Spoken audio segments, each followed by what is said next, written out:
Bismillahirrahmanirrahim. Assalamualaikum warahmatullahi wabarakatuh. Salam sejahtera, salam sehat untuk kita semuanya. Pada kesempatan kali ini saya akan menjelaskan tentang analisis data, penyajian data, dan pembahasan. Oke, eh, diawali dengan penjelasan tentang analisis data.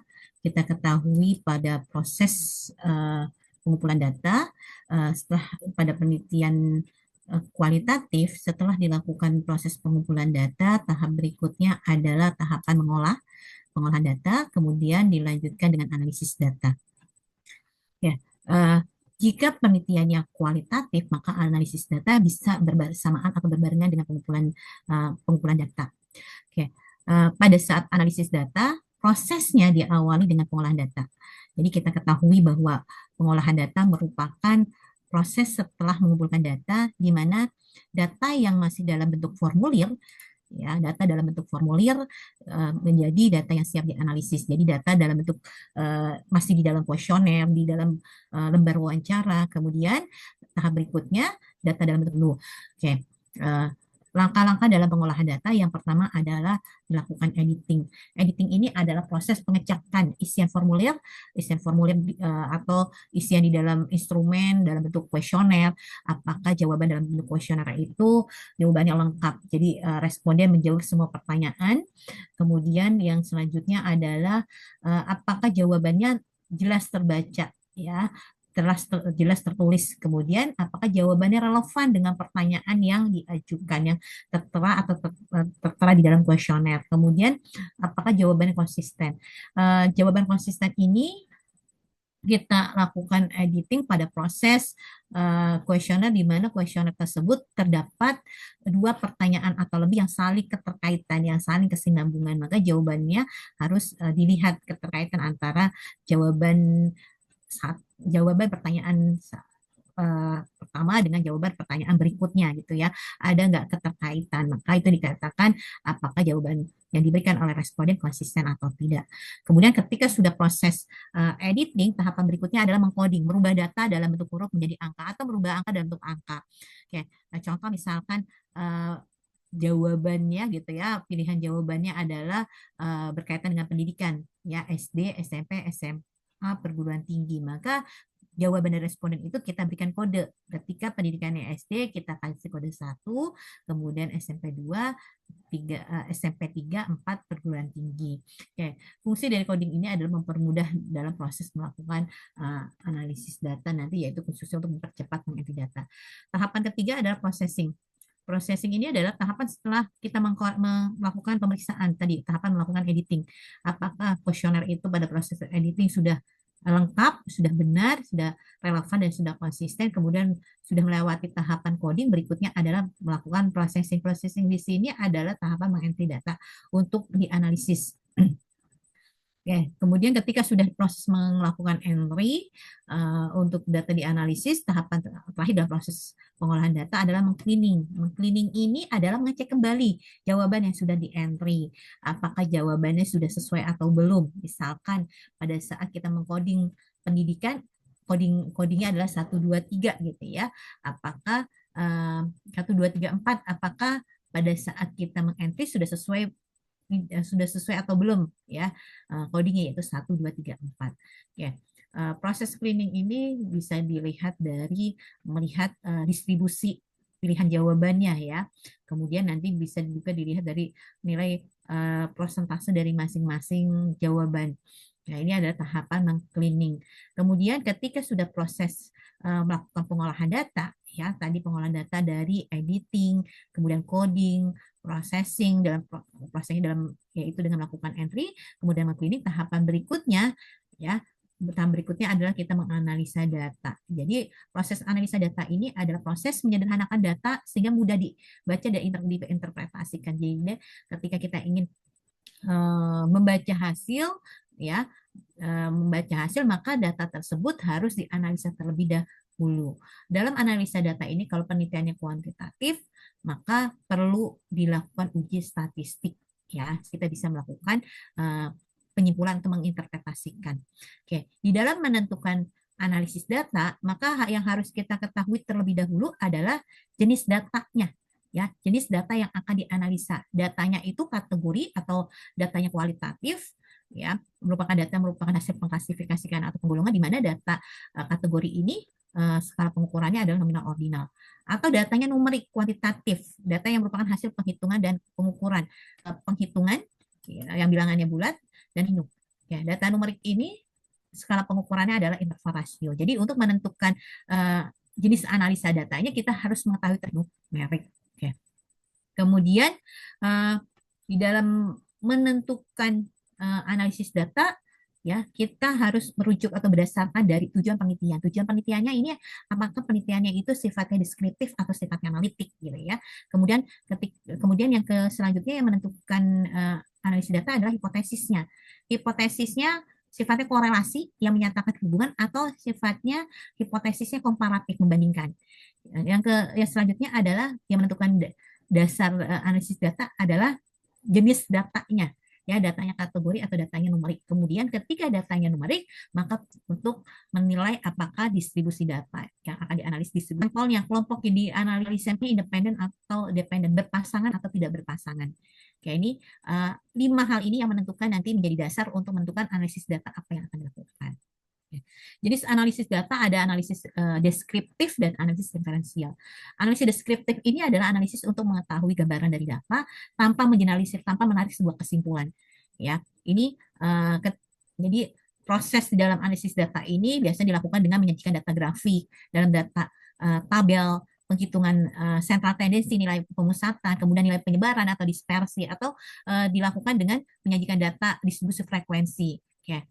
Analisis data ini digunakan pada penelitian yang sifatnya deskriptif. Kemudian analisis inferensial. Analisis inferensial ada analisis yang minimal kita melakukan analisis 2 variabel. Ya, analisis ini bisa dilakukan dengan analisis untuk mengetahui korelasi hubungan atau untuk membandingkan komparatif. Ya. Analisis inferensial ini adalah menjawab atau menarik sebuah kesimpulan, sebuah hipotesis. Kita ketahui bahwa hipotesis adalah dugaan sementara yang belum tentu kebenarannya, maka perlu dilakukan sebuah analisa gitu ya, dibutuhkan sebuah analisanya apa dengan analisis inferensial. Ya, di dalam analisis inferensial ini membutuhkan sebuah uji statistik. Ya, oke. Analisis inferensial ini menganalisis ya nilai sampel yang nanti ditarik sebuah kesimpulan atau digeneralisasi untuk tadi populasi penelitiannya bersifat penelitian sifatnya analitik. Okay. Analisis statistik ada 3, yaitu analisis univariat, yaitu bertujuan tadi untuk mendeskripsikan variabel, kemudian yang disajikan dalam bentuk tabel, grafik, distribusi frekuensi, nilai penyebaran, nilai rata-rata, ya. Kemudian analisis univariat ini digunakan untuk mempersiapkan analisis selanjutnya, yaitu analisis bivariat. Analisis bivariat ada analisis yang untuk mengetahui hubungan atau korelasi, dan analisis untuk membandingkan antara 2 kelompok atau lebih. Ya. Okay. Analisis bivariat ini sering disebut analisis inferensial. Dan analisis atau non parametrik kita melihat jenis datanya. Datanya numerik, maka untuk menentukan asumsi kenormalan atau uji normalitas terlebih dahulu. Ketika data numerik itu berdistribusi normal, maka ketika data numerik ini dilakukan menggunakan analisis inferensial non parametrik. Ketika datanya kategori pasti akan tidak normal, maka langsung kita menentukannya dengan analisis inferensial non parametrik. Analisis inferensial banyak ya uji statistiknya, banyak. Bagaimana menentukan memilih dahulu, bagaimana jenis hipotesis atau hipotesisnya korel. Ya, berarti membandingkan, membedakan gitu ya. Maka yang dibandingkan itu sampelnya, apakah sampelnya sama, berarti sampelnya kelompoknya tidak ada keterkaitan antara kelompok. Kalau berpasangan antar kelompok ada keterkaitan, individunya sama, maka dikatakan berpasangan. Okay. Ketika sampelnya tidak berpasangan, ya, maka berapa jumlah kelompoknya? Apakah 2 kelompok atau lebih dari 2 kelompok? Okay. Kemudian untuk ya, saya ulangi bahwa untuk mengetahui jenis uji statistiknya, kita harus mengetahui apakah hipotesisnya komparatifkan.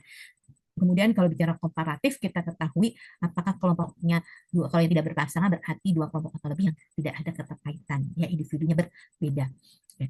Ketika ada berapa kelompok? Ketika 2 kelompok, maka kita lihat datanya numerik, maka perlu dilakukan uji normalitas. Ketika datanya distribusinya normal, maka pemilihan ujinya dengan ketika asumsi kenormalan itu tidak terpenuhi atau dikatakan tidak normal, ya, ketika kita membandingkan nilainya ya. Kemudian dan ternyata distribusi hasil uji kenormalan ini, asumsi kenormalan distribusi statistik parametrik ya. Jadi maka kita menggunakan uji T tidak berpasangan atau uji T independen. Namun ketika kita akan melihat asumsi kenormalan distribusinya tidak normal, maka kita menggunakan norma parametrik, yaitu menggunakan apa? Mean width nih, gitu ya. Oke. Ya. Kemudian pasangan bagaimana? Jadi individunya sama ya. Biasanya contohnya ada penelitian sifatnya eksperimen dilakukan pada dan pos ya. Berarti ada dua kelompok itu saling keterkaitan di mana individunya kelompok. Berarti di sini ketika datanya numerik maka dilakukan uji normalitas terlebih dahulu, maka menggunakan uji T berpasangan. Kalau asumsinya itu cara menentukan uji sebuah hipotesis, apakah menggunakan parametrik atau non parametrik. Kemudian variat ini adalah analisis yang digunakan untuk menganalisis dua variabel atau lebih secara bersamaan ya. Kemudian sekaligus dilakukan analisis bersamaan uh, bersamaan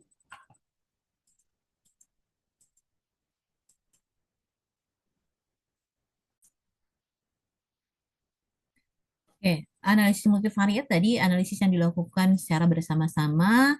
Kemudian untuk nanti bisa dianalisis untuk multivariat ini untuk melihat variabel yang paling dominan ya.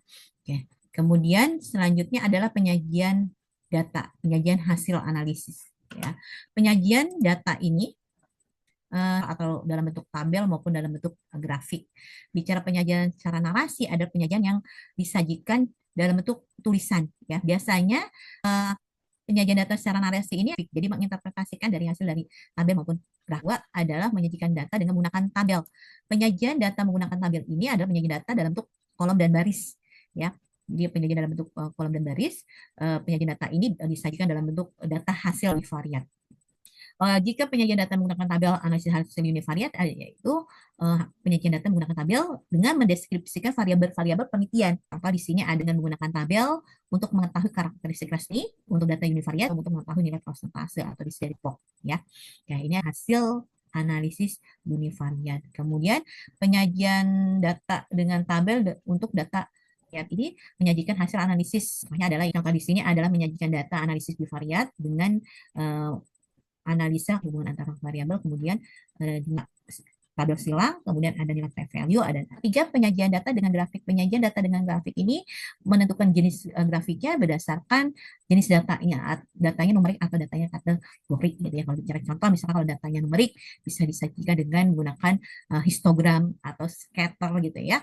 Kemudian ketika datanya kategori kita sajikan dalam bentuk grafik dengan ini kategori, maka jenis grafik yang bisa digunakan yaitu dengan bar diagram.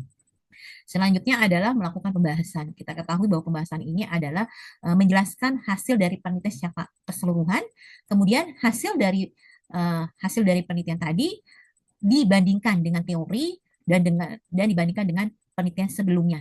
Ya, apakah pada saat pembahasan ini menekankan bahwa hasil yang didapatkan di hasil penelitian apakah sama atau tidak, sesuai atau tidak dengan teori yang ada atau penelitian yang sudah penelitian sebelumnya yang sudah dilakukan sebelumnya gitu ya. Oke. Di dalam pembahasan yang terpenting adalah bagaimana peneliti bisa memberikan argumen kenapa terjadi perbedaan dan persamaan. Asumsi ini harus berdasarkan keilmuan, harus berdasarkan konsep teori yang sudah yang digunakan oleh si peneliti. Kemudian yang selanjutnya adalah di pembahasan juga perlu memberikan alternatif pemecahan masalah. Ya. Oke. Ya, mungkin itu saja penjelasan materi hari ini yang berkaitan dengan analisisan. Mudah-mudahan apa yang saya jelaskan bisa dipahami. Kurang lebihnya saya mohon maaf. Wabillahi taufiq wal hidayah. Wassalamualaikum warahmatullahi wabarakatuh.